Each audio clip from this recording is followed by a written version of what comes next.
எசாயா அதிகாரம் 11. நீதியுள்ள அரசரின் வருகை. ஈசாய் என்னும் அடிமரத்திலிருந்து தளிர் ஒன்று துளிர்விடும். அதன் வேர்களில் இருந்து கிளை ஒன்று வளர்ந்து கனி தரும். ஆண்டவரின் ஆவி அவர் மேல் தங்கியிருக்கும். ஞானம், மெய்யுணர்வு, அறிவுத்திறன், ஆற்றல், நுண்மதி, ஆண்டவரை பற்றிய அச்ச உணர்வு இவற்றை அந்த ஆவி அவருக்கு அருளும். அவரும் ஆண்டவருக்கு அஞ்சி நடப்பதில் மகிழ்ந்திருப்பார். கண் கண்டதை கொண்டு மட்டும் அவர் நீதி வழங்கார். காதால் கேட்டதை கொண்டு மட்டும் அவர் தீர்ப்பு செய்யார். நேர்மையோடு ஏழைகளுக்கு நீதி வழங்குவார். நடுநிலையோடு நாட்டின் எளியோரது வழக்கை விசாரிப்பார். வார்த்தை என்னும் கோலினால் கொடியவரை அடிப்பார். உதட்டில் எழும் மூச்சினால் தீயோரை அழிப்பார். நேர்மை அவருக்கு அரைக்கச்சை, உண்மை அவருக்கு இடைக்கச்சை. அந்நாளில் ஓநாய் செம்மறியாட்டு குட்டியோடு தங்கியிருக்கும். குட்டியோடு சிறுத்தை புலி படுத்து கொள்ளும். கன்றும் சிங்கக்குட்டியும் கொழுத்த காளையும் கூடி வாழும். பச்சிலம் குழந்தை அவற்றை நடத்திச் செல்லும். பசுவும் கரடியும் ஒன்றாய் மேயும். அவற்றின் குட்டிகள் சேர்ந்து படுத்து கிடக்கும். சிங்கம் மாட்டைப் போல் வைக்கோல் தின்னும். பால் குடிக்கும் குழந்தை விரியன் பாம்பின் வலையில் விளையாடும். பால்குடி மறந்த பிள்ளை கட்டுவிரியன் வலையினுள் தன் கையை விடும். என் திருமலை முழுவதிலும் தீமை செய்வார் எவருமில்லை, கேடு விளைவிப்பார் யாருமில்லை.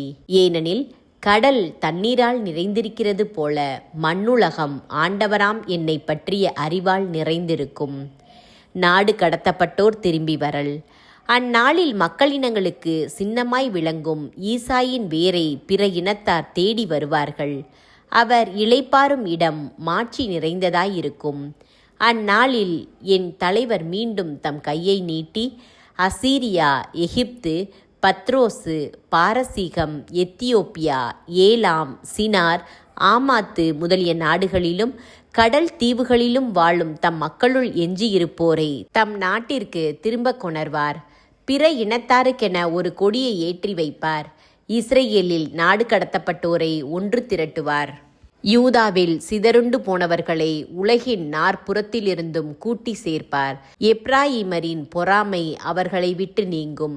யூதாவை பகைத்தோர் வெட்டி வீழ்த்தப்படுவர். எப்ராயிமர் யூதா மேல் பொறாமை கொள்வதில்லை. யூதாவும் எப்ராயிமரை பகைப்பதில்லை. அவர்கள் இருவரும் சேர்ந்து மேற்கிலுள்ள பெலிஸ்தியரின் தோள் மேல் பாய்வார்கள்.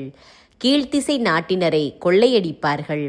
ஏதோமையும் மோவாபையும் கைப்பற்றி கொள்வார்கள். அம்மோன் மக்கள் அவர்களுக்கு அடிபணிவார்கள். எகிப்தின் கடல் முகத்தை ஆண்டவர் முற்றிலும் வற்றச் செய்வார். பேராற்றின் மேல் கையசைத்து அனல் காற்று வீசச் செய்வார். கால் நனையாமல் மக்கள் கடந்து வரும்படி அந்த ஆற்றை 7 கால்வாய்களாய் பிரிப்பார்.